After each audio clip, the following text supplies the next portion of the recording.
जय श्री राम, भारत माता की जय, वंदे मातरम। आप देख रहे हैं ब्रह्मास्त्र न्यूज ब्रिजेश शुक्ला के साथ। हमारे साथ कई हिंदू भाई यहाँ पर बैठे हुए हैं, आप देख लीजिए।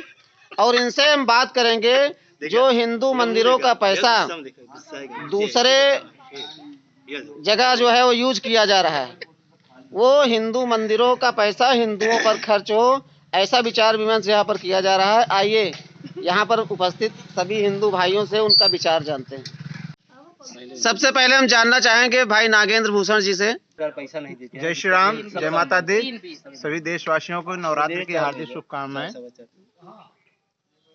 यह जो नियंत्रण कानून बना हुआ है, ये काला कानून है, यथाशीघ्र समाप्त होना चाहिए। यह देश हिंदू, मुस्लिम, सिख, ईसाई जैसा कि बताया जाता है सबके लिए बराबर समानता का अधिकार देता है, वहीं हिंदुओं के साथ सदैव ही कुत्सित मानसिकता के साथ व्यवहार किया जा रहा है, जिससे यहाँ पे जो हिंदू हैं, कहते हुए दुख के साथ कहना पड़ रहा है कि वह भी पीड़ित हिंदू की तरह जीवन यापन कर रहे हैं, क्योंकि बहुत सारे ऐसे कानून हैं जिनसे हिंदुओं का शोषण हो रहा है। उन्हीं में से एक कानून मंदिरों पे सरकारी नियंत्रण का है।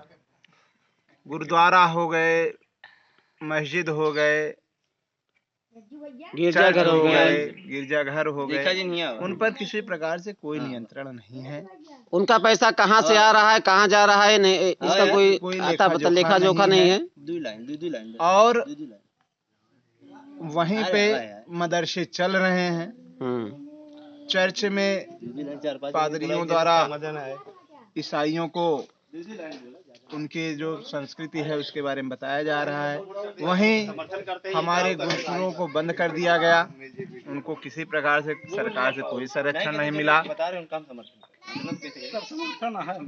जो भी गुरुकुल चल भी रहे हैं स्वतः स्तर से हिंदू भाइयों द्वारा, धर्म गुरुओं द्वारा, उन पर किसी प्रकार से कोई अनुदान नहीं मिल रहा है। ना तो वहाँ पे कार्य करने वाले जो भी हमारे गुरुजन हैं उनको किसी प्रकार से पारिश्रमिक मिल रहा है। इस प्रकार से सौतेला व्यवहार आजादी के बाद से लगातार हम हिंदुओं के साथ होता रहा है, जो अब हमें स्वीकार नहीं है। यदि यथाशीघ्र यह काला कानून समाप्त नहीं हुआ तो हम लोग रोड पर निकलने के लिए विवश हो जाएंगे। अभी कुछ हिंदू संगठनों ने आह्वान किया था, ज्ञापन भी दिया है, वह दिन दूर नहीं यदि यह काला कानून समाप्त न हुआ तो हे राम जाम ही जाम, वो दिन पुनः भारत सरकार को झेलनी पड़ेगी। पेपर में निकला था, वह दिन पुनः दूर नहीं है यदि यह काला कानून समाप्त नहीं हुआ तो ये है हमारे नागेंद्र भूषण जी। और भाई हमारे विक्की शुक्ला जी यहाँ पर बैठे हुए हैं। विक्की जी, आप बताइए कि ये जो मंदिरों का पैसा सरकार अपने कब्जे में ले रही है और अथाह पैसा आता है उसका, तो आप क्या कहना चाहते हैं इस विषय पर? कुछ आप बोलना चाहते हैं सरकार को? मैं भी इनसे पूरी तरह सहमत हूँ कि अगर हम धर्म के नाम पर, भगवान के नाम पर पैसा दे रहे हैं, हम सरकार में तो टैक्स दे रहे हैं अपना, बिल्कुल सरकार का पैसा सरकार ले रही है, लेकिन जब हम धर्म के नाम पे हमारा पैसा दे रहे हैं तो हमारे धर्म के लिए यही उसका इस्तेमाल होना चाहिए। तो ये पैसा सरकार ले रही है, तो हिंदू संगठनों या मंदिरों का जीर्णोद्धार करना हो, जो टूट गए हैं पहले आक्रमणकारियों की वजह से, उसके लिए भी सरकार पैसा दे, या तो फिर ये पैसा ऐसे ही छोड़ दे, हम अपना बनवा लेंगे। हमको जरूरत है पैसे की सरकार से, न लेना है न देना है, हम अपना जीर्णोद्धार बड़े बड़े मंदिर का करवाएंगे। और बड़े इससे भी जैसे राम मंदिर के बनवाने के लिए अरबों रुपया आ गया, देशों से विदेशों से आ गया ना, वैसे अगर मंदिर का पैसा सरकार न लेके ये बड़े बड़े मंदिर जो टूट गए हैं, यहाँ भी हैं और भी जगह है बहुत जगह टूट गए हैं, उनका जीर्णोद्धार करने के लिए, वापस बनवाने के लिए और नए मंदिर बनवाने के लिए उसका इस्तेमाल किया जाए। हम पंकज शुक्ला जी हमारे साथ में। पंकज जी, आप बताइए। जय श्री राम भाई साहब।